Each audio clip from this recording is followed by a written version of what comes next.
Wife of Nigeria's President Oluremi Tinubu last week received in audience the country's women's senior basketball team, the Tigers, for emerging champions of the 2023 Afro-Basket Championships in Kigali, Rwanda. The First Lady expressed joy over their victory, saying the team displayed dedication, commitment, and unity.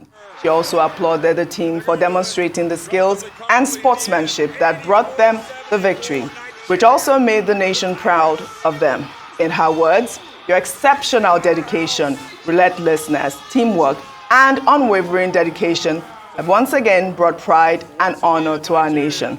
Your performance on the court is a testament to your hard work, discipline, and excellence. Well, despite the best efforts of whoever that's playing any other sport in Nigeria, football continues to reign supreme as the king of sports in the country. This uneven attention on football at the expense of the rest of sports does not just affect the fans who are willing to devote all manners of foreign sports content. Critically, government funding and interventions are almost always skewed in favor of football. However, basketball has gradually emerged as a potentially credible alternative to football and a great selling point for Nigeria in Africa and in the world, purely on the strength of the sterling performances of her teams in recent times. Case in point is that of the Tigress, who you saw there being celebrated by wife of the president. Right now, we're being joined by Gbemisola Abudu, who is Vice President, NBA Africa, and head of NBA Nigeria, for a conversation around what the franchise is doing to complement the growth and development of basketball in Nigeria. Good morning, Gbemisola. How are you? I'm doing very well. Good morning. Thank you very much for having me today. Yes. Good morning. I mean, that was a huge introduction for women basketball. I mean, and all of that. We saw the First Lady congratulating, our the Tigress team. Only recently, the Super Falcons did us proud. I will say it again. Yes. They did us proud, despite, look at Steve, despite all of their impediments at this point. I'd like to know, I'd like for you to even begin by highlighting what NBA is doing for Africa. Thank you, great. I'm happy to be here. It's always a pleasure to talk about the incredible work we're doing on the continent and the work we've been doing on the continent for many years. So when we talk about NBA in Africa, it actually really dates back to 1959 when Bill Russell, the great Bill Russell, visited Africa and visited several countries on the continent. But when we talk about our work on the continent, I'll probably say the physical manifestation was when Akeem Olajuwon, the dream, yes, from Nigeria, was drafted into the NBA in 1984. And since then, we've had many, many, many players of African heritage playing the NBA. To be precise, we've had over 120 players of African heritage, with more than half of those being Nigerians. And that just, that's truly remarkable. Really? Yeah. Wow. But what we've done, we opened our first office in Johannesburg, which is where our headquarters in Africa is. Then since then, we've opened an office in Nigeria, which we opened our office here in Nigeria beginning of last year, and we opened an office in Egypt beginning of this year. And all of that just shows you the dedication and the commitment of the NBA, not just to increase our footprint on the continent, but precisely to grow the game of basketball. And it's truly, I'm a huge basketball fan. I grew up being a hardcore NBA fan, and to sort of be in this position where you're pushing the growth of this game that I love so dearly and a brand we love so dearly on this incredible continent is truly remarkable. Interesting, but let's have a bit about yourself. Do you play basketball, and how did you come in contact with the NBA? So it's interesting. I've never played basketball in my life. I always say I've been a great spectator of the sport, a huge fan. I've been watching basketball religiously since secondary school, all right? And to be honest, I've always been around the game. I've had the privilege of being associated and being friends with people who have been responsible for the development of the game on the continent. And there's no way I can talk about the game without speaking to the incredible work of the likes of your Masai Ujiri, your Amadou Galofo, Obina Ikezi. They've done a lot of work in terms of the development of the game on the continent. And I've been privileged to be friends with a lot of these guys from a very young age because of my love for the game. And when the time came when the NBA said they were expanding to Nigeria, I guess my name came up in some conversations. Yeah. Oh, fantastic. You know that I am particularly inspired by our women's Yeah. basketball team. I mean, they are now going to go to the 2024 Olympics. From that win, we saw a lot of achievements there. We saw the coach, the head coach, 31-year-old Rena Wakama. Yes, as well as the new MVP that we have here.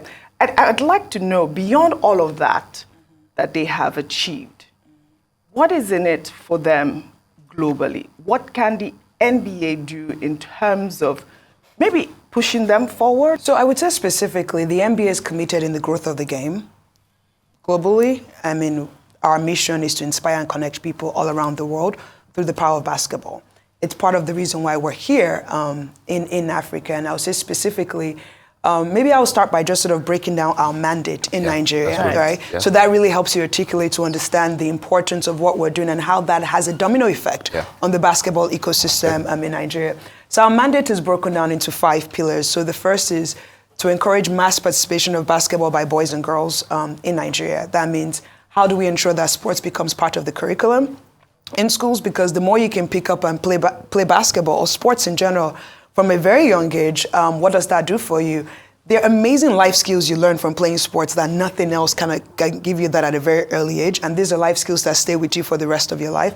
This is something that's very important to us as the NBA.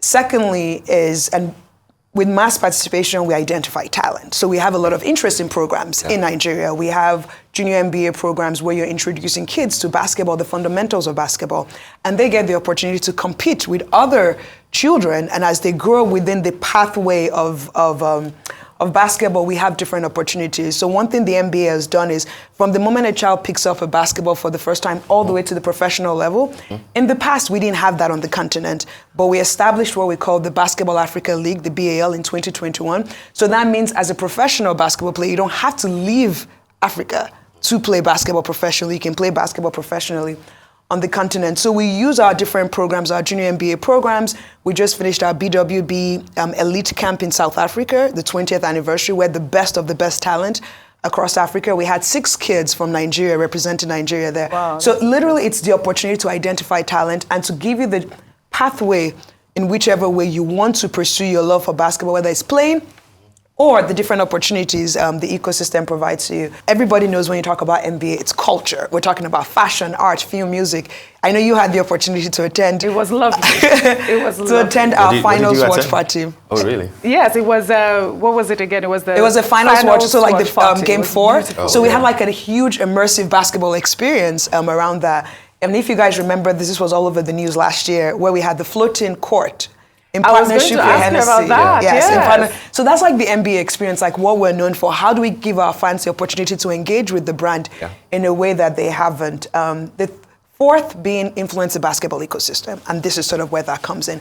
How can we ensure that as the NBA, anywhere we go to, being the, I would say, the pinnacle of basketball globally, is how do you show and how do you influence not just how the game is played, how can we influence coaching, how can we influence how referees do? And when I say influence, it's the standard, the FIBA standard. How do we ensure that we're helping the ecosystem to sort of develop in that capacity?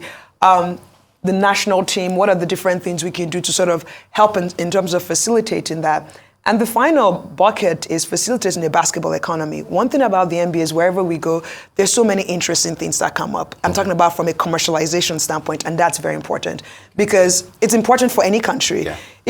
I'll take the work we do in Rwanda right now. Like in the past 3 years, we've played the BAL finals in Rwanda. That's sports tourism. I mean, that impacts the GDP of a country. So it's like, as the NBA, whether it's the trades of goods that are related to sports, whether it's ticketing, all of that impacts the GDP of any country. So that's what, as the NBA, if I look at the work we're doing in Nigeria, and this translates to the work we're doing on the continent as a whole. All right, I mean, talk to us more about how you spot and nurture talent. Yeah. I'm assuming that height will probably be one of the requirements. That is not for you, Oji, by the way. Basketball is not for me, no. So how do you nurture them? You spoke about the fact that these days you're developing more of the games to be played on the continent. but then more than half of those that you have moved over to the US, to the main NBA, are Nigerian. So two things. How are you developing, giving support for local talents to, flower in Nigeria and in Africa? And then for those who are there, how close are we to having another Akeem Olajuwon? We're way closer than you think. I'm being very great. honest. Like the amount of talent we have on the continent, it's unbelievable. And I think it's a testament to why the NBA is investing the way we are on the continent. And I think it's worth stating that in 2020, the NBA brought in strategic investors to NBA Africa, the likes of your Tunde Folawiyo and Helios, Tokpelawani, to become investors so that NBA Africa becomes a standalone entity. In order for us to do that, it's because we recognize the opportunity that this continent represents. Its height matters is a big part of it, but it really isn't. You have your point guards that are easily 6 foot. They're not your 6'7" or your 6'8", but they're just as effective. It's about that talent and having the skills. I mean, physiologically, of course, I'm not going to deny that you have that matters, but at the same time having that skill. So in regards to sporting talent, there are different ways in which this works. We have an extensive scouting network on the continent, right? So we have different scouts where they work with different coaches across the continent, that whenever a player is identified as someone who has potential, we pay attention to the person. It's like they're recorded, their coach sends a recording of them, sends it to our scouting network, and you have a system where they're evaluated. Then we pay close attention to them. So that's from a coaching, scouting standpoint, but also through the different programs we do. We have like our junior MBA program where we have a partnership with ExxonMobil, for example, called Power Forward,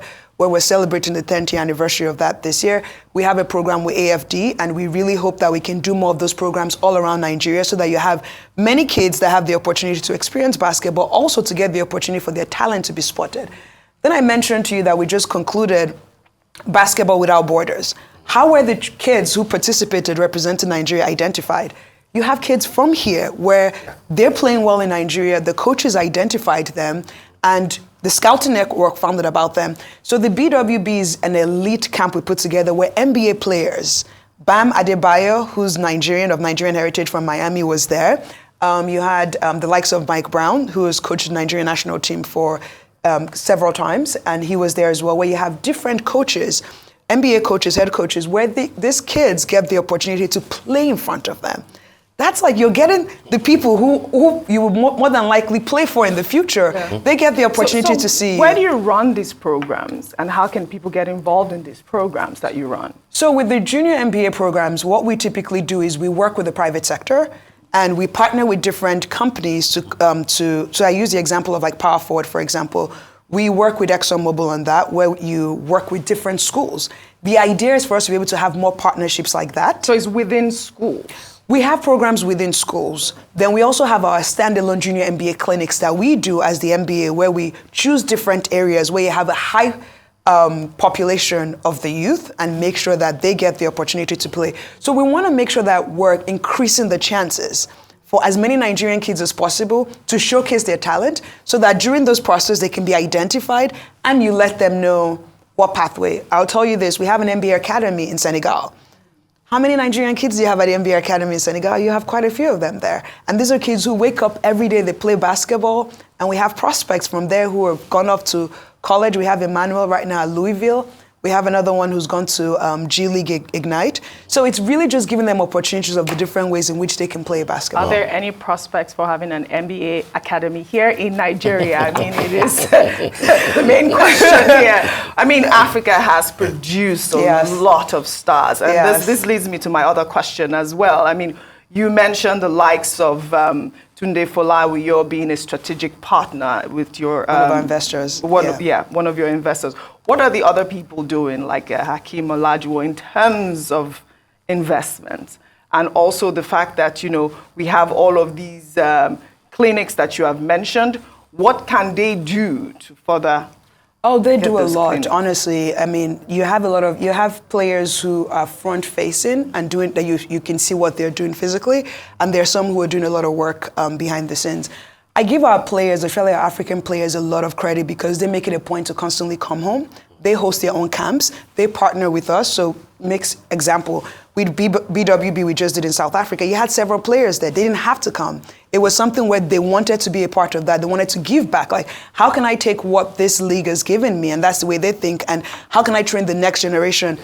I'll give you an example. Precious Achua just concluded his camp in Port Harcourt. So you have a lot of the players who are coming back to set up their own camps. They're working with us, even with our Power Forward programs, the programs through private sector.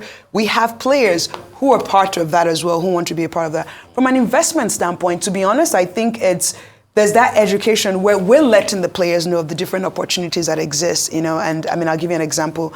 Yesterday, I had a meeting with a couple of players who were just talking about wanting to learn about what's going on in Nigeria. What are the different things that the NBA, they want to learn about what NBA Nigeria is doing and to see what are the different ways in which they can plug in.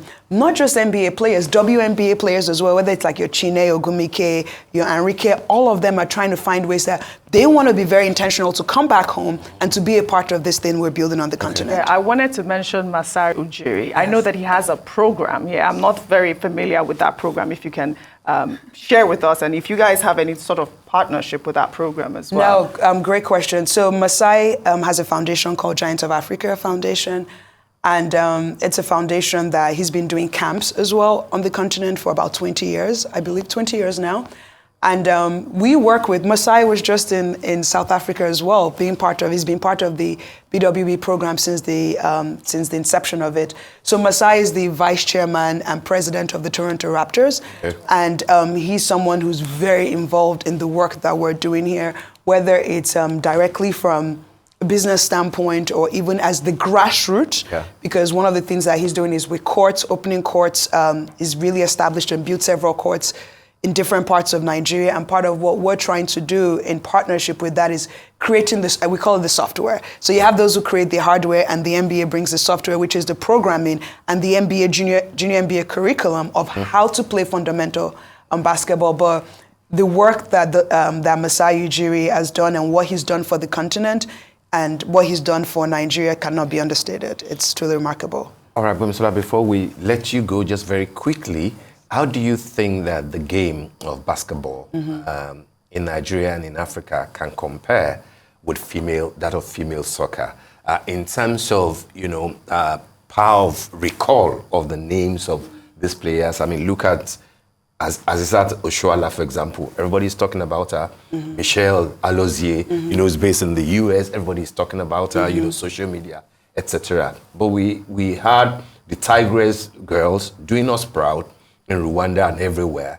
But you can hardly, mention 5, of the players. How do you think they can get to the level of female soccer at this point? So yeah, I mean, I really don't like when we do comparison of sports, to be honest, because it's like there's several sports and several options out there, like football being the #1 watched game in Africa, and I would even say in Nigeria. Basketball is #2, right? And I think the more, which is why one of the things I had said earlier, that the more we get people playing the game, the more we get people seeing the different facets and the opportunities the game presents, the more we grow as the NBA. Yeah. We grow the fandom and the interest of the game, and that has a domino effect of not just watching a game because you're watching a game, you're watching a game because you're enjoying it, but you have a vested interest in the person that is playing the game. That's and right. You sort of create a following for that person. So I think it's one game is more developed in this particular space than another, but with all the work organizations like the NBA, the work that we're doing, I truly believe it's going to have a domino effect in impacting the way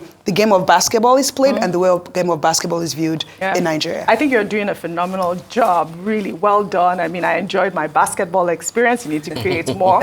You did not answer my question, and I need that answer. Which are you going to have an NBA academy in Nigeria? That's the only question. I can't say yes or I can't say no.